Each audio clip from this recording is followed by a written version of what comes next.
তবে তুহিন ভাই, এই সাইডে আছে ইউসুফ কাকু, এই সাইডে আছে আমি, আর এই সাইডে আছে মামু। চলছে একটা না হাড্ডাহাড্ডি লড়াই। হ্যাঁ, চলে গেছে, বিয়াদবি করা যাবে না, ক্যামেরা আছে, ক্যামেরা আছে আজকে, ক্যামেরা বাইরে নো চলতেছে।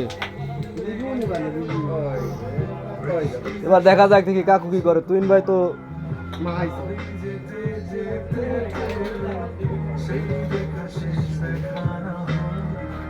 সে নাকি ওই পকেটে খেলবে।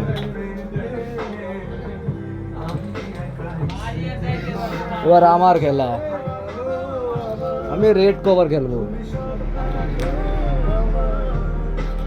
আমার সামনে ভেঞ্জার দিচ্ছে, আমার সাথে ভালো খেলে।